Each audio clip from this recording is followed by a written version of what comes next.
Hello viewers, my name is Aman Singh and इस video में हम बात करने वाले हैं about the outbreak of the revolution part 2।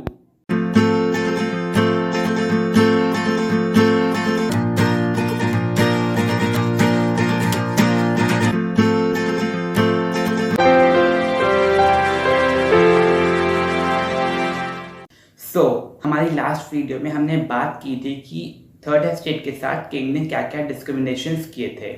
जब किंग ने उनका लेटर रिजेक्ट कर दिया तो उस लेटर में लिखा क्या था। उस लेटर का जो मेन पॉइंट था जो हमें समझना है वो ये था कि वो चाहते थे थर्ड एस्टेट के लोग कि one man one vote policy के हिसाब से इस बार वोटिंग हो। अब ये कौन सी पॉलिसी है? इस पॉलिसी के हिसाब से तीनों एस्टेट्स के जो रिप्रेजेंटेटिव्स हैं सबके पास एक एक वोट है।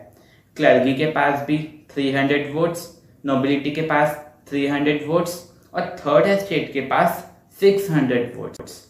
पहले जो वोटिंग होती थी वो होती थी one estate one vote policy के हिसाब से। इसमें तीनों एस्टेट के पास एक एक वोट था जिसमें थर्ड एस्टेट को हार नहीं था।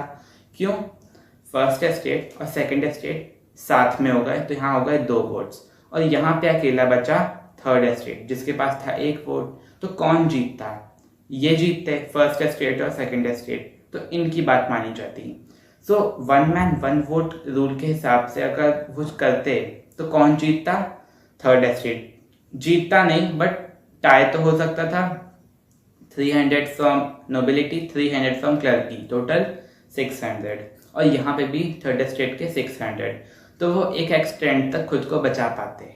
बट किंग ने उसे रिजेक्ट कर दिया एंड उसने वन एस्टेट वन रूल के वाली जो पॉलिसी है उसी के हिसाब से कंटिन्यू किया। थर्ड एस्टेट के लोग जो गुस्से में आ गए थे, जो हमने बात की थी, वो हॉल छोड़कर चले गए। अब ये जो आइडियोलॉजी थी वन मैन वन वोट वाली, ये थर्ड एस्टेट को पता कैसे लगी? एक राइटर थे रूसो, उन्होंने ये अपनी एक बुक में लिखा था the social contract, one man one vote को एक्सप्लेन किया था।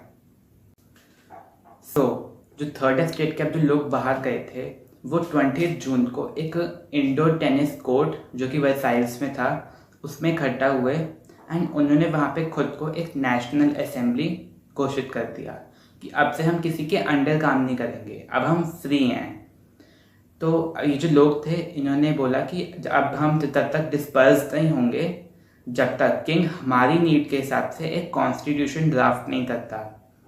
एंड ये जो थे नेशनल असेंबली, इसको लीड कौन करता था? इसको लीड कर रहे थे मीराबियू एंड अबेसाइयस।